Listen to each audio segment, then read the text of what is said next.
Hi guys, welcome to another edition of Gaming Night. Tonight is possibly, most likely, the last video for this year because we got the new year coming in this week, and as we all know, 2010 is just right around this corner. So, what better way to do a video is than to share my experiences for this year with all you guys. First off, this Gaming Night channel of mine has done really wonders, and got a lot of positive feedback. There's been a few, I don't know, bumpy roads with some comments, but I still got subscribers, and you guys, the ones that have subscribed, I really do appreciate it. I believe there's 76 of you right now. I never thought I was going to make it that far. I started with one or two, and I didn't think it was going to, because I'd get up one or two, and then it would drop back down. I was kind of like, oh great, it's going to like, and eventually I have none or something. But no, it's been wonderful, and I really appreciate all you guys' comments and stuff, feedback, and it feels real good that yes, a lot of you actually have bought games just from my feedback. I really appreciate that. You didn't, because I don't get paid for this. It's more like, hey, this is what I have. This is what we played. This is just so you guys can have a basic idea of what's out there. Because a lot of people, they don't really advertise board games that much. It's usually they advertise video games a lot, they advertise other things, but they don't. Board games just seem to be like this. Oh, it's board games. You're a geek. Oh no, you can't play. That's because you're a nerd. Nah. Board games have come a long way from just being socialized as that. I met a lot of great people this year up at the Shenanigans and hobby shops this year. Mike, great friend. Really great guy, Then we have Matt and Yvonne. They're new to our group, and we played Tales of Arabian Nights. That was a great experience. We're hoping to have them back for another sessions and other things.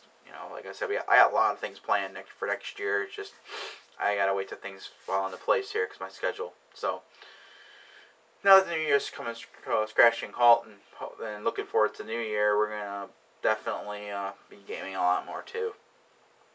So yeah, board games. I really want to talk about them first because they're kind of I'm really more into social interaction stuff, and board games really is where it's at with social interaction.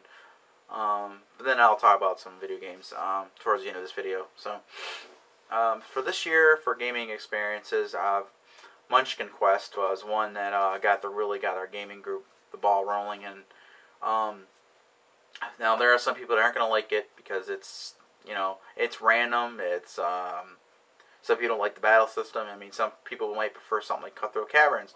Now I really did like Cutthroat Caverns a lot too. So yeah, but I think some people just don't like the battle system and the system how Munchkin works. In Munchkin Quest, it's more like a dungeon crawler now, and I literally put my Munchkin game aside mostly, and we've been playing a lot of Munchkin Quest over the regular Munchkin because it just seems like it's more balanced because you have more chance of fighting monsters than just getting some random stuff you can't use. And then we've been playing a lot of Arkham Horror. I mean, Arkham Horror, we've at least seen 4 or 5 gameplays out of it this year. And that game takes a long time to play, but it's just immensely, it seems to be a group favorite. Another group favorite has been Shadows over Camelot. That game is really fun. We usually don't play with the trader element because of the fact that it's already a really hard game to play with, to beat anyways, and sometimes when we get new people, so adding the trader element usually isn't what we've been doing because we don't usually have enough to really add a trader. We usually get like 3 or 4 people, and to add a trader, it would be like the trader would definitely have the ultimate advantage. There'd be no way for the heroes to win, especially when we add the Merlin's company expansion, which is what we've been using. And wow, does it ramp the difficulty up quite a bit because you can't always go where you want because cards can prevent them really quick from your plans. Best laid plans are just with one because that travel deck. So although it can be a blessing at times too. So yeah, there's that. We played Frag. That was a lot of fun. I mean, we didn't have a big group as I thought it was going to be because people, I guess, things happen. But we had we were able to have a 2-on-2 team, so it worked really well. Even with the big board, it was a lot of fun. Space Alert was fun. However, we had a little bit of noise in the background, so it's kind of hard to hear the audio CD. So that one probably would have been better if in a more quieter environment, but it was still fun. Tales of Arabian Nights definitely is a good family game. It's just wild and crazy randomness, and if you're expecting a game to have some strategies or anything like that, it's not. It's just you basically choose your own adventure style, and it's more of the adventure rather than the actually winning the game. It's kind of fun, It's like you're not one of those games where you're gonna every decision you make is gonna be the right choice, because you never know what the encounter is gonna be. You never know what the dice are, and there's all this randomness. So it's like you're definitely got a lot of replayability out of that one. Shooting ladders we've been playing. That was a lot of fun. It's like Candyman, parodying the shooting ladder game, but shooting ladders is more in common with Frag than it has to do with regular shooting ladders. Run for Your Lives Candyman is more similar to Candyman. So Candyman basically is more similar to Candyland, and Shooting Ladders is very little in common with Shoots and Ladders, other than the fact that it's got the same layout with the Shoots and the Ladders, but it plays more like Frag, and I'll do a video review of that and show you the mechanics on how this game works. It's really cool. Incan's Gold, that was been a blast. It's pressure luck type game, and we've seen a lot of play with that. Castle Panic, this was something that we just recently got this year, and that was a really neat game. It was like the box art, doesn't do the game justice at all. But it's more of a gateway for those that like video games. It's a good branch to teach people, to get people into board games that normally wouldn't be, because it kind of plays like a video game.